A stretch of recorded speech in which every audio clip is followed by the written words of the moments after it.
Hello friends, पिछले video में हमने बात करी थी क्रियोजोट के हेडेक के कंप्लेन के बारे में। कॉन्स्टिट्यूशन कैसा रहेगा, उसकी यूरिनरी कंप्लेन क्या क्या होगी, तो ये सारी कंप्लेन हम बात किए थे। जनरली जो हेडेक होता है वो हेडेक मेंसेस के टाइम पे बढ़ जाता है, मेंसेस आने से पहले ही हेडेक स्टार्ट हो जाता है। यूरिन पेशेंट को नहीं रोक पाते हैं, बहुत ही जल्दी यूरिन पास आउट हो जाता है। जब भी लेटे रहते हैं, सोए रहते हैं, तभी यूरिन आ जाता है। अर्ज इतना ज़्यादा रहता है, अर्ज इतना वॉयलेंट रहता है। साथ में जो हेडेक का सिम्टम था मैंने आपको बताया, हेडेक मेंसेस के टाइम पे आते हैं और काफ़ी लंबा, काफ़ी सुबह अगर हेडेक होगा तो रात तक हेडेक चलता रहेगा। तो ये सारी सिम्टम की बात कर लिए थे पिछले वीडियो में। इस वीडियो में मैं आपको इस मेडिसिन की फीमेल कंप्लेन की बात करूंगा और स्किन कंप्लेन बहुत इंपॉर्टेंट है। ध्यान से सुनिएगा, पूरी लास्ट तक सुनिएगा, आपको सारी चीज़ें समझ में आ जाएगी। नमस्कार दोस्तों, मैं हूं डॉक्टर मानवेंद्र पांडे। बहुत बहुत स्वागत है आपका हमारे चैनल में। चलिए आज की मेडिसिन पढ़ते हैं। दोस्तों, इसकी स्किन कंप्लेन के बारे में जाने तो स्किन कंप्लेन क्या होता है, काफ़ी वाइल्ड ईचिंग होता है पेशेंट को। शाम के टाइम पे एग्रीवेट हो जाता है, इवनिंग के टाइम पे इतना वाइल्ड ईचिंग होगा कि पेशेंट खुजली इतना ज़्यादा करेगा कि जो सुपरफिशियल स्किन की लेयर रहती है वो छिल जाएगा, वो हट जाएगा, मांस दिखने लगेगा, मसल्स दिखने लगेंगे पेशेंट को। इतना वाइल्ड ईचिंग होता है। और जो ईचिंग होता है वो ईचिंग विदाउट इरप्शन जैसे सिम्टम पेशेंट में देखी जाती है। अब इसकी फीमेल कंप्लेन की बात करें तो फीमेल कंप्लेन में सबसे पहले ये मेडिसिन देते हैं post climacteric disease of women. जितने भी डिजीज़ होते हैं पोस्ट क्लाइमेट्रिक एज के, जब भी मिनार्की का एज हो उस कंडीशन में, मिनार्की के बाद मेंसेस कैसे हो, उसका ल्यूकोरिया कैसा हो रहा है, ये सारी कंप्लेन जो होती है ये रेमेडी कवर करती है। सारी कंप्लेन में मोस्ट ऑफ द सिम्टम इस मेडिसिन से मैच होगा। सेम सिम्टम हम लेकेसिस के कंडीशन में भी देखेंगे। तो अब एक एक करके बात कर लेते हैं। सबसे पहले मेंसेस की बात करते हैं। तो मेंसेस काफ़ी अर्ली आ जाएगा, डेट से पहले मेंसेस आ जाएगा फीमेल का। प्रोफ्यूज होगा, बहुत भारी मात्रा में मेंसेस होगा और मेंसेस के टाइम पे पेन होगा। पेन मेंसेस आने से एक दिन पहले से ही स्टार्ट हो जाएगा। वो पेन बहुत सीवियर होता है, colicky pain, spasmodic pain. Colocynth में भी, मैगफॉस में भी जैसा पेन देखने को मिलता है, सेम पेन इस पेशेंट में भी देखने को मिलेगा। और एक और सिम्टम ऐसा होता है कि पेशेंट जब भी लेटी रहे, यानी during the time of lying down, लेटने के टाइम पे पेशेंट का मेंसेस होता है। पेशेंट जब भी खड़े हो जाए या फिर मोशन करे तो सीज हो जाएगा। जो मेंसेस होता है लेटने के टाइम पे, सोने के टाइम पे सिर्फ मेंसेस आए, चलने के टाइम पे या फिर बैठने के टाइम पे मेंसेस सीज हो जाए तो वो क्रियोजोट की पेशेंट है, आप उस समय क्रियोजोट दे सकते हैं। एक और सिम्टम ये है कि जब भी मेंस्ट्रुअल फ्लो होता है, वो कोल्ड ड्रिंक पेशेंट अगर पिए तो मेंस्ट्रुअल फ्लो के टाइम का जो पेन होता है वो आराम मिलता है। ठंडे पानी, ठंडा कोल्ड ड्रिंक पीने से आराम मिलता है। ओवरऑल अगर मोडेलिटीज़ की बात मैं लास्ट में करूंगा, ओवरऑल मोडेलिटीज़ की बात करें तो एग्रीवेशन ठंडे चीज़ों से होती है। ठंडा चीज़ खाए पिए तो कंप्लेन बढ़ जाता है, लेकिन सिर्फ मेंसेस का जो कंप्लेन होता है ठंडे पानी पीने से, उसका जो दर्द होता है वो कम होता है।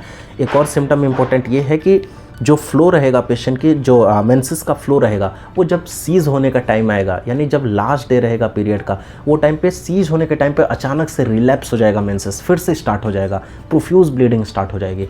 तो जो मेंसेस का टाइम, सीजेस के टाइम पे अगर फिर से वो प्रोफ्यूज आने लग रहा है तो वो कंडीशन में भी इस मेडिसिन को देते हैं। सेम कंडीशन सल्फर के पेशेंट में भी हम देखते हैं। अब दोस्तों, ये मेंसेस की बात हो गई। अब ल्यूकोरिया की बात करते हैं। ल्यूकोरिया जो होता है काफ़ी एक्रिड होता है, ऑफेंसिव होता है, यानी बहुत बदबूदार होता है। पेशेंट का ल्यूकोरिया पीरियड के टाइम पे बढ़ जाता है, मेंसेस के टाइम पे बढ़ जाता है। सेम कंप्लेन बोविस्टा में भी देखते हैं, सेम कंप्लेन बोरेक्स में भी देखते हैं।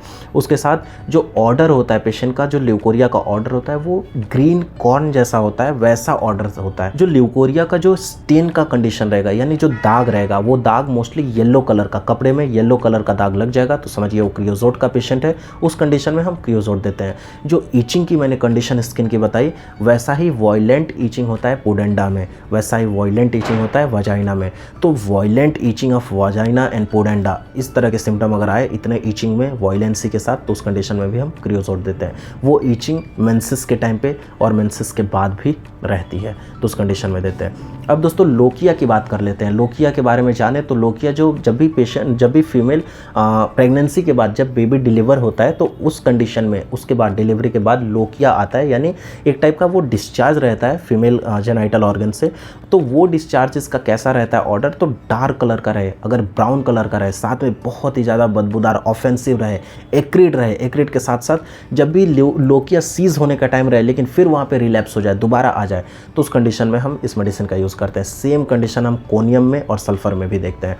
आई होप दोस्तों आपको फीमेल कंप्लेन अच्छे से समझ में आ गई होगी। ज़्यादा से ज़्यादा अगर मैच करते हो सिम्टम तो इस मेडिसिन को आप ज़रूर ले सकते हैं। मोडेलिटीज़ की बात करें तो मोडेलिटीज़ में ठंडे जगहों पे पेशेंट जाएगा तो कंप्लेन बढ़ जाएगा, ठंडी चीज़ें खाएगा तो बढ़ जाएगा। एक्सेप्ट है मेंस्ट्रुअल कंप्लेन में ठंडा पानी पीना, उस समय ठंडा पानी पिएगा तो पेन में आराम मिलेगा। पेशेंट जब भी लाइंग डाउन यानी लेटी रहे तो कंप्लेन बढ़ जाएगा। और पेशेंट को आराम तब मिलेगा जब गर्म का एहसास होगा पेशेंट को, यानी गर्मी के मौसम में या फिर हीटर रूम में हो तो गर्म, जब भी पेशेंट को गर्माहट का एहसास होगा तब पेशेंट का कंप्लेंट बेटर रहेगा, आराम मिलेगा। दोस्तों जब मैलिग्नेंसी की कंडीशन आती है, किसी भी तरह की मैलिग्नेंसी, मोस्टली कैंसरस कंडीशन में, अगर मैलिग्नेंट कैंसर का कंडीशन हो उस कंडीशन में क्रियोजोट को फॉलो करती है आर्सेनिक, आर्सेनिक के बाद फॉस्फोरस और फॉस्फोरस के बाद सल्फर। ऐसे अगर लाइन से आप अगर यूज़ करते हैं तो मैलिग्नेंट कंडीशन जैसे कैंसरस कंडीशन में बहुत अच्छा रिजल्ट देती है, अच्छे से देखने को मिलता है। दोस्तों अगर आप क्रियोजोट यूज़ कर रहे हैं तो क्रियोजोट के साथ कभी भी कार्बोवेज नहीं देना चाहिए। कार्बोवेज एनिमिकल मेडिसिन है क्रियोजोट की, काफ़ी हद तक सिम्टम कम कर देती है, इसलिए इन दोनों को साथ में नहीं देना चाहिए। आई होप आपको सारी सिम्टम समझ में आ गई होगी। कोई भी डाउट होगा कमेंट सेक्शन में लिख दीजिएगा।